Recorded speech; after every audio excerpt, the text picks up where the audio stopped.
देखो assistant engineer level की post है तो आपको डेफिनेटली हर एक चीज एकदम क्रिस्टल क्लियर पता होनी चाहिए क्योंकि बड़ी प्रतिष्ठित पोस्ट है। समय देख के आपको पता चल गया होगा कि सर पेपर का लेवल आपके एसएससी या आरआरबी जैसा नहीं रहने वाला है। ठीक है, वन लाइनर क्वेश्चन अब उम्मीद मत करो। ये बोलने की सी बात है, होता नहीं है, आपको विशेष अध्ययन करना पड़ेगा, है ना। हिस्ट्री आपको पढ़नी पड़ेगी, ज्योग्राफी आपको पढ़नी पड़ेगी, तभी आप इन क्वेश्चन को सॉल्व कर पाओगे। तो लास्ट टाइम सीट्स कम थी, इस बार सीट ज्यादा है, लेकिन इस बार कॉम्पिटिशन लेवल भी ज्यादा है। ठीक है, कंपटीशन लेवल भी आपके पास ज्यादा है। तो वीडियो में लास्ट तक जरूर बने रहना, हर एक बात को बड़े क्रिस्टल क्लियर तरीके से हम लोग यहाँ पर समझें। Hello everyone, welcome to engineers Wallah. UPPSC AE का प्रीलिम्स आप लोग दे चुके हैं और आपको डेफिनेटली एक आइडिया लग गया होगा कि किस लेवल पर यूपीपीएससी अपने एग्जाम्स को कंडक्ट कर रहा है। अब बात आ रही है सर आपकी यूपीपीएससी मेंस की। देखो असिस्टेंट इंजीनियर लेवल की पोस्ट है तो आपको डेफिनेटली हर एक चीज एकदम क्रिस्टल क्लियर पता होनी चाहिए क्योंकि बड़ी प्रतिष्ठित पोस्ट है और वैकेंसीज इस बार काफी अच्छी खासी आपको देखने को मिल रही है। ठीक है, तो यूपीपीएससी यही इस पूरे वीडियो के अंदर मेंस के लिए आपकी क्या स्ट्रैटेजी होनी चाहिए और किन किन बातों का आपको पता होना चाहिए। जैसे सबसे पहले सर हम सिलेबस की बात करेंगे, एग्जामिनेशन पैटर्न क्या है, प्रीवियस ईयर क्या कट ऑफ रहा है और क्या स्थिति रही है, उसके बाद सर डिफिकल्टी लेवल हम क्या उम्मीद कर सकते हैं। तो वीडियो में लास्ट तक जरूर बने रहना, हर एक बात को बड़े क्रिस्टल क्लियर तरीके से हम लोग यहां पर समझेंगे। अब यहां पर देखिए डियर, ये जो आपकी मुख्य परीक्षा है, द्वितीय चरण मुख्य परीक्षा की जो योजना या पाठ्यक्रम है सर, इसमें दो प्रकार के क्वेश्चन पेपर आपको देखने को मिलेंगे। जो प्रथम प्रश्न पत्र है, मैं एक बार पैटर्न के बारे में बातचीत कर लेता हूं। वैसे आप लोगों को पता होगा पैटर्न के बारे में, लेकिन एक ओवरव्यू यहां पर ले लेते हैं डियर कि सामान्य हिंदी के 25 प्रश्नों की संख्या आएगी, हर एक प्रश्न 3 मार्क्स का होगा। तो यहां पे 75 मार्क्स का आपकी सामान्य हिंदी या कि हिंदी का पेपर आपको देखने को मिलेगा।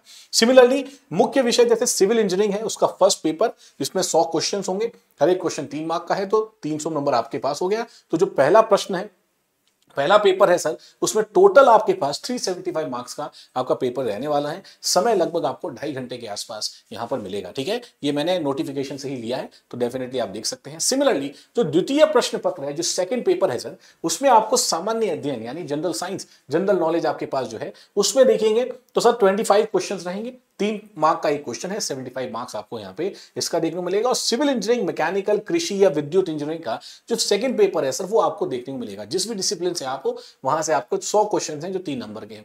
यानी टोटल अगर टेक्निकल की बात करूं तो आपके पास 200 क्वेश्चन होंगे टेक्निकल के। अच्छा खासा स्कोर यहां से आप टेक्निकल पोर्शन अगर आपका स्ट्रॉन्ग है तब भी आप अपने टेक्निकल पोर्शन के दम पर भी इस पेपर को अच्छे तरीके से अटेम्प्ट कर सकते हैं। तो यहां पे देखिए सर अंक 300 है तो टोटल ये भी 375 का और 2.5 घंटे का समय आपको यहां पर भी मिलेगा। समय देख के आपको पता चल गया होगा कि सर पेपर का लेवल आपके एसएससी या आरआरबी जैसा नहीं रहने वाला है। ठीक है, वन लाइनर क्वेश्चन अब उम्मीद मत करो कि यूपीपीएससी एएन के मेंस में आपसे वन लाइनर क्वेश्चन पूछे जाएंगे, ऐसी उम्मीद अब आपको नहीं करनी है। टाइमिंग आप देख सकते हो सर, 2.5 घंटे का टाइम आपको यहां पर मिलेगा। ठीक है, क्वेश्चन आपको मात्र 125 क्वेश्चन सॉल्व करने हैं। इसका मतलब क्या हुआ डियर, इसका मतलब आपको लेवल जो है वो थोड़ा अच्छा खासा लेवल आपका यहां पर देखने को मिलेगा। और कभी ना कभी ये लेवल आप देखोगे तो सर ये इंजीनियरिंग सर्विसेज के लेवल को टच करता हुआ जाता है और कुछ क्वेश्चन तो इंजीनियरिंग सर्विसेज लेवल को भी क्रॉस कर जाते हैं। जो मैं प्रीलिम्स की बात कर रहा हूं, इंजीनियरिंग सर्विसेज का जो प्रीलिम्स का लेवल होता है उसको भी कभी कभी ये क्रॉस कर जाता है। ठीक है, तो उस प्रकार के क्वेश्चंस आपको यहां पर डेफिनेटली देखने को मिलेंगे। तो डिफिकल्टी लेवल में आपको दिमाग में किसी प्रकार का कंफ्यूजन नहीं रखना है, ऐसी उम्मीद नहीं रखनी है कि सर बड़ा सिंपल सिंपल से प्रश्न आएंगे उसको सॉल्व करके हम आगे निकल जाएंगे। ठीक है सर, तो थोड़ा डिटेल में आपको पढ़ने की आवश्यकता है। अब पढ़ना क्या है सर, उसमें आप देखिए सर सामान्य हिंदी ये आपको डेफिनेटली कवर करना है। तो हिंदी का पाठ्यक्रम जो है इस प्रकार से वैसे बोला गया है कि उस प्रकार से बनाया जाता है कि एक आम आदमी उसको बड़े आराम से सॉल्व करेगा। आपकी जनरल नॉलेज के द्वारा ही आप सामान्य हिंदी को सॉल्व कर पाओगे, लेकिन हिंदी का लेवल भी अच्छा आता है। ठीक है, तो आपको यहाँ पे हिंदी पे फोकस भी ठीक ठाक करना है ताकि आप वहां से बड़े आराम से कुछ अच्छा स्कोर कर पाओ। लेकिन इस एग्जाम को निकालेगा वही जिसका टेक्निकल बड़ा साउंड होगा। इस चीज को समझना, 600 मार्क्स आपके टेक्निकल के हैं and that is very very important to score very good marks in technical. ठीक है, 600 में से आपका टारगेट ही होना चाहिए कि आप सर कम से कम मतलब 480 या 500 के मार्क को टच कर रहे हो टेक्निकल के अंदर मैं कह रहा हूं। ठीक है, दैट मच कॉन्फिडेंस है, दैट मच आपका प्रिपरेशन होना चाहिए कि आप उन 600 में से 780 500 के आसपास आप जा रहे हो। ठीक है डियर, सामान्य अध्ययन का सिलेबस डेफिनेटली आप देख सकते हो कि भारत का इतिहास, राजनीति, भूगोल ये सभी प्रश्न होंगे। लेकिन यहां पे क्या बोला है कि जिनका उत्तर उम्मीदवार विशेष अध्ययन किए बिना ही दे सकेंगे। ये बोलने की सी बात है, होता नहीं है, आपको विशेष अध्ययन करना पड़ेगा, है ना। हिस्ट्री आपको पढ़नी पड़ेगी, ज्योग्राफी आपको पढ़नी पड़ेगी, तभी आप इन क्वेश्चन को सॉल्व कर पाओगे। लेकिन आप अगर एक स्मार्ट कैंडिडेट हो तो आपको पता है कि बहुत ज्यादा इन डेप्थ जाके इसको पढ़ने की आवश्यकता नहीं है। इन डेप्थ हम टेक्निकल को पढ़ लेंगे, वहां से नंबर उठा लेंगे, ठीक है डियर। अब यहाँ सिविल इंजीनियरिंग की मैं बात करूंगा स्पेसिफिकली। अगर मैं पार्ट ए की बात करूं डियर, तो यहाँ पे देखिए engineering mechanics, strength of material और स्ट्रक्चरल एनालिसिस, टॉस, सोम और मैकेनिक्स से आपको प्रश्न पूछे जाएंगे। हर एक जो कॉन्सेप्ट है वो आपका यहाँ पर कवर किया गया है। तो सिलेबस की ये जो कंप्लीट पीपीटी है डियर, ये मैं आपको मेरे official Telegram channel Yashwant sir PW पे शेयर कर दूंगा, ठीक है। और वहां पे मैं आपको कुछ पीडीएफ भी शेयर कर दूंगा, जैसे इसके रिलेटेड कुछ नोट्स होते हैं, प्रीवियस ईयर पेपर्स हो गए, है ना, कहां से आपको क्वेश्चन प्रैक्टिस करनी है, तो क्वेश्चन प्रैक्टिस की जो पीडीएफ है वो भी मैं शेयर कर दूंगा मेरे ऑफिशियल टेलीग्राम चैनल पर। @PW आप जब लिखोगे इस प्रकार से तो आपको चैनल मिल जाएगा, @PW यशवंत सर, ये मेरा ऑफिशियल टेलीग्राम चैनल है। यहां पर जो नोट्स वगैरह है या जो पीडीएफ है, जहां से आपको डेफिनेटली रिवाइज कर सकते हो, चाहे हिंदी हो चाहे कहीं से हो, जो प्रीवियस ईयर पेपर्स हैं वो भी मैं इसी टेलीग्राम चैनल पे आपके साथ शेयर कर दूंगा, ताकि आप उसको अच्छे तरीके से, अगर आप पढ़ चुके हो तो आप उसको अच्छे से क्वेश्चन प्रैक्टिस के थ्रू या शॉर्ट नोट्स के थ्रू चीजों को रिवाइज कर पाओ, ठीक है। तो ये हमारे पास कुछ सब्जेक्ट्स है, engineering mechanics, strength of material और स्ट्रक्चर एनालिसिस हमारे पास यहाँ रहता है। उसके बाद देखिए स्ट्रेंथ ऑफ मटेरियल में भी सब कुछ, सारी चीजें आपसे पूछी जा रही हैं। Simple stress strain, elastic constant, axially loaded compression member, shear force, bending moment diagram, theory of simple bending, हर एक चीज यहाँ पे आपके पास जो इंजीनियरिंग सर्विसेज लेवल की है वो आपको यहाँ पर डेफिनेटली मिलेगी। तो ये कंप्लीट सिलेबस मैं अपने ऑफिशियल टेलीग्राम चैनल पे आपके साथ शेयर कर दूंगा, कुछ भी चीज यहाँ पर मिसिंग नहीं है। तो इन डेप्थ आपको टेक्निकल पढ़ने की आवश्यकता है, ये बात आपको डेफिनेटली पता होनी चाहिए। जब हम पार्ट बी की बात करते हैं डियर, इसके अंदर देखो डिजाइन ऑफ स्टील स्ट्रक्चर, यानी स्टील की डिजाइन, ये आपसे यहां पे पूछी जाएगी। तो स्टील की डिजाइन हो गया, कंक्रीट और मैसनरी स्ट्रक्चर्स के बारे में, और स्ट्रक्चरल स्टील डिजाइन, ये सब चीजें आपसे यहां पे पूछी जाएगी।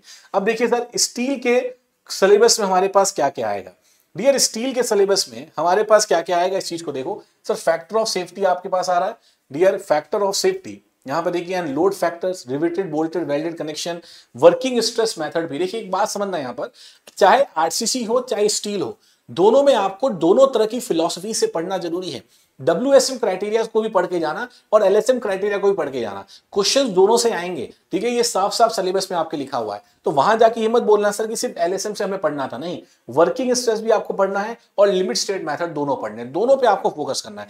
और उसके अलावा यहां पर देखिए design of highway and railway bridges, इस पॉइंट को बड़ा ध्यान रखना कि आपको रेलवे ब्रिजेस वाला पॉइंट भी आपको साथ साथ कवर करना है, जिसमें through and deck type plate girder है, वॉरन गर्डर है और प्रैट ट्रस है। तो ये डिजाइन ऑफ हाईवेज और रेलवे ब्रिजेस, इस वाले पार्ट को भी आपको साथ साथ कवर करके चलना है। इसके डिजाइनिंग भी क्वेश्चन पूछे जा सकते हैं, ठीक है। तो ये जो अलग से पोर्शन होता है, इसमें से आजकल देखा गया है कि जो पोर्शन नॉर्मली बच्चे कवर नहीं करते, आपके क्वेश्चन लगभग वहीं से पूछे जा रहे हैं। आजकल जैसे आरआरबी का इस बार का पैटर्न था, एसएससी का इस बार का पैटर्न था, वही क्वेश्चन पूछे गए जो पीछे वाले टॉपिक्स हैं, जो जनरली हम लोग कवर नहीं करते। तो इसको डेफिनेटली आपको कवर करके जाना है। उसके साथ साथ देखिए सर, कंक्रीट इसकी बात करें तो देखो सबसे पहले ही लिख दिया है वर्किंग स्ट्रेस और लिमिट स्टेट। तो ये भ्रम बिल्कुल नहीं रखना है कि सर LSM पढ़ के जाएंगे, WSM LSM दोनों आपको यहां पर पढ़ना है।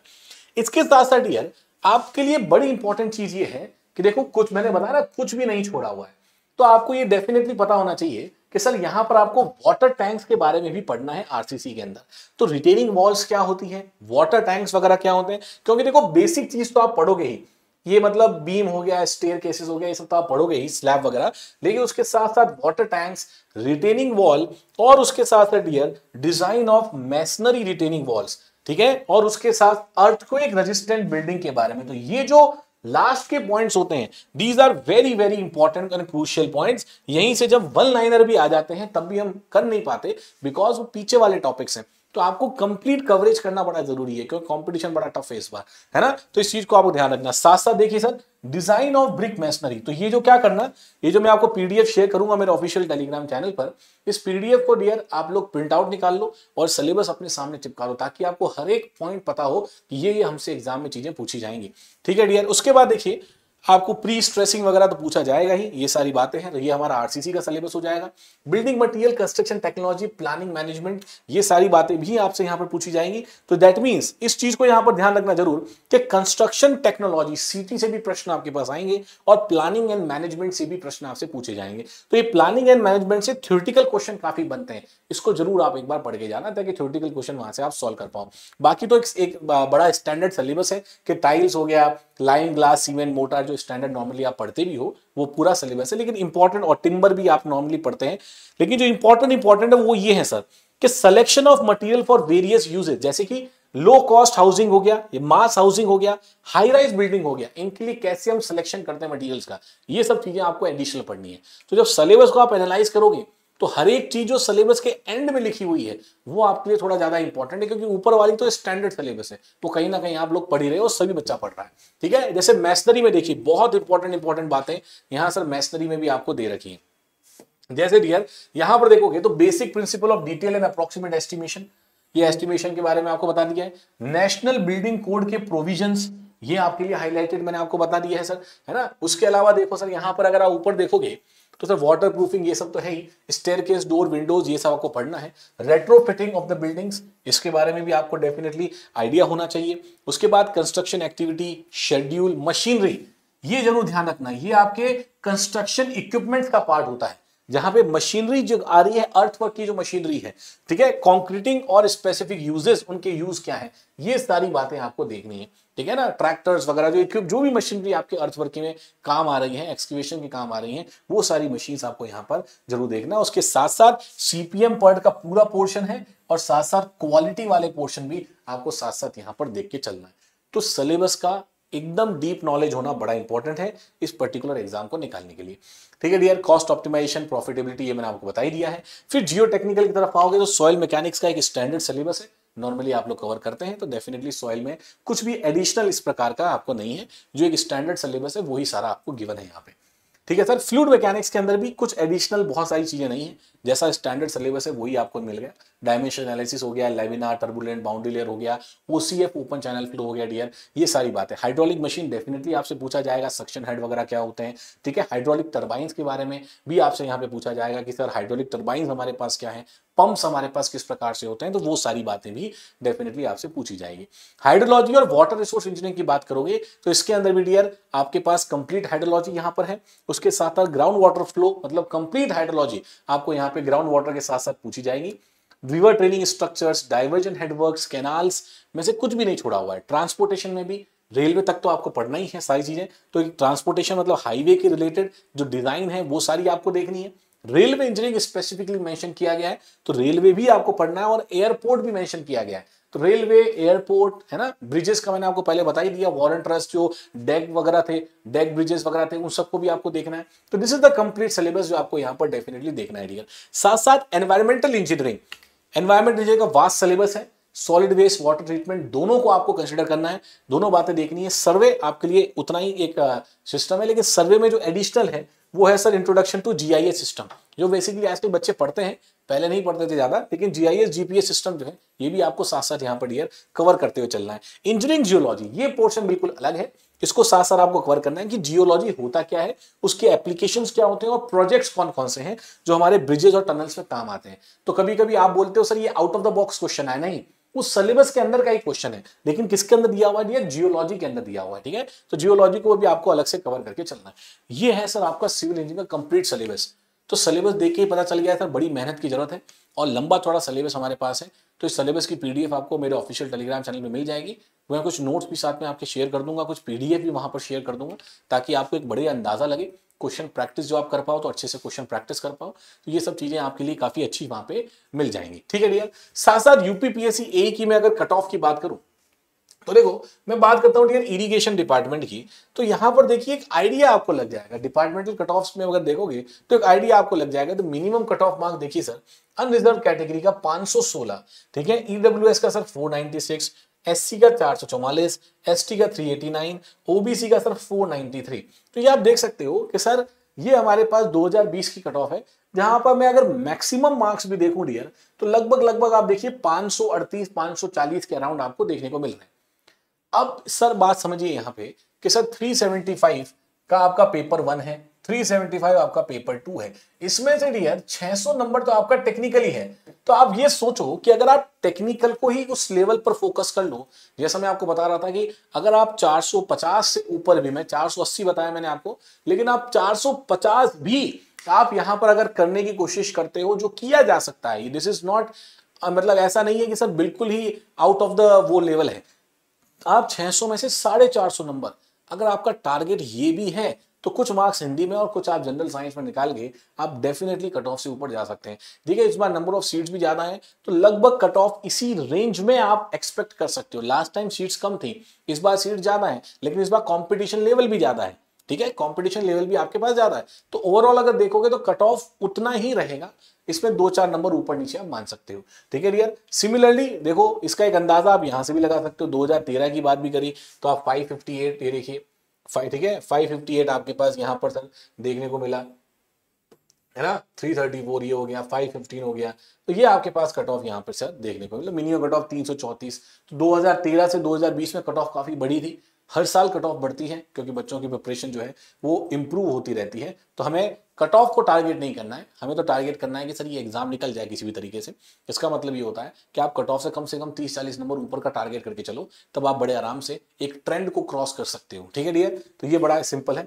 अब एक थोड़ा सा मैं एनालिसिस दे देता हूं आपको, एक छोटा सा एनालिसिस मैं यहां दे देता हूं कि नंबर ऑफ सीट्स इस बार की डियर आपके पास 604 है। ठीक है, total number of form field, कितने बच्चों ने फॉर्म किया था सर? इन 600 सीट्स के लिए लगभग 78,798 बच्चों ने फॉर्म को फिलअप किया था, है ना।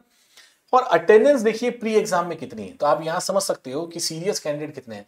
40% अटेंडेंस रही है आउट ऑफ दिस 78। लगभग आप मान लो 80,000 फॉर्म में मान लेता हूं डियर, तो 80,000 फॉर्म है, इसमें से 80,000 में से 40% ही आपकी सर यहां पे अटेंडेंस बची है।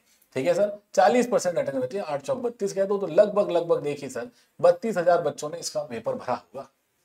ठीक है सर, इतना आपका भरा होगा। मेंस एग्जाम की डेट आपको पता ही है, 28 सितंबर आ गई है 2025, ये डेट आपके पास है, तो ज्यादा समय भी आपके पास नहीं है। ऐसा नहीं है कि बहुत, इस सिलेबस को देखते हुए आप ये नहीं कह सकते कि बहुत ज्यादा समय है। अभी आपका मई चल रहा है, जून जुलाई अगस्त 3 महीना और 3.5 महीने आप मानो, सितंबर के एंड में है तो लगभग 3.5 महीने आप मानो, तो 3.5 मंथ्स आपके पास है, लगभग 3.5 महीने है। तो मैं कह देता हूं कि आपके पास 100 दिन बचे हैं ऑलमोस्ट। अगर रफली नेट बताया जाए तो अप्रोक्स आपके पास 100 डेज हैं, और 100 डेज में डेफिनेटली इस सिलेबस को आप ठीक लेवल पे कवर कर सकते हैं, क्योंकि प्रीलिम्स में भी आपने अच्छा खासा चीजें पढ़ी जरूर होंगी। ठीक है, तो 100 डेज है, इसमें फोकस करो। सबसे पहले फोकस करो सर मेंस लेवल के क्वेश्चन प्रैक्टिस करने की। मेंस लेवल के क्वेश्चन प्रैक्टिस, आसान प्रैक्टिस करने का मतलब नहीं है, मेंस लेवल के जो एग्जाम लेवल ओरिएंटेड है।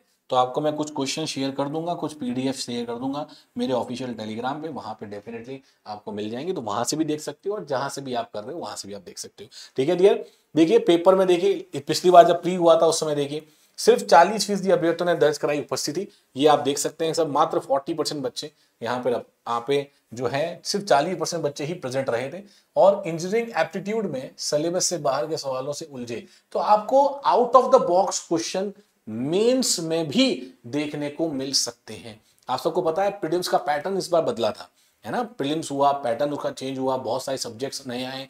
ठीक है, तो वहां से भी बच्चे काफी डर गए होंगे कि 40% बच्चे ही यहाँ पे पहुंच पाए, एग्जाम देने पहुंच पाए, ना। उसमें से भी कुछ बच्चे सिलेक्ट होंगे कट ऑफ वगैरह में।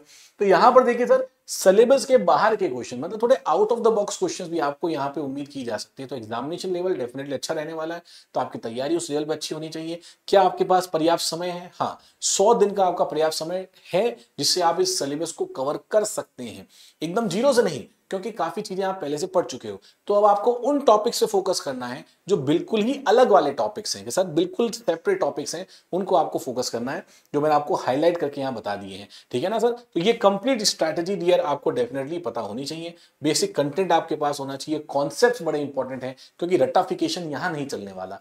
अब यूपीपीएससी एई जैसे एग्जाम में आप रट के पास नहीं हो सकते, इतनी बात गारंटी। आपके कॉन्सेप्ट स्ट्रॉन्ग होने बड़े इंपॉर्टेंट है। उसके बाद उसी चीज का रिविजन, अगर जो बच्चा पहले से पढ़ाई कर चुका है तो अब फोकस करो कि इन दिनों में आप, अगर 100 दिन है आपके पास, तो फोकस कीजिए डियर एटलीस्ट 50 दिन या 55 दिन आपका रिवीजन वाला पोर्शन चले।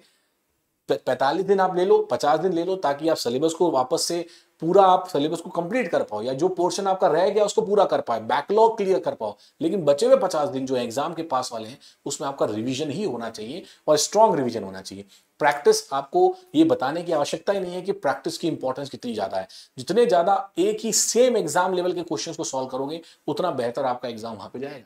ठीक है, टेस्ट सीरीज 100% अभी से टेस्ट सीरीज लगाना शुरू कर दो। मैं तो कह रहा हूं सिलेबस हुआ हो नहीं हुआ हो कोई फर्क नहीं पड़ता, आपने इतनी नॉलेज पी के पढ़ने के बाद ले ली है कि आप टेस्ट डेफिनेटली अटेम्प्ट कर सकते हो। अभी सब्जेक्ट वाइज टेस्ट कर लो, फुल लेंथ टेस्ट पे मत जाओ। अगर आपको कॉन्फिडेंस नहीं आ रहा है तो अभी सब्जेक्ट वाइज टेस्ट पे जाओ, और उसके बाद फाइनल जब एग्जाम डे आएगा तो डेफिनेटली आप भी झंडे गाड़ोगे, ऐसा मुझे पूरी उम्मीद है।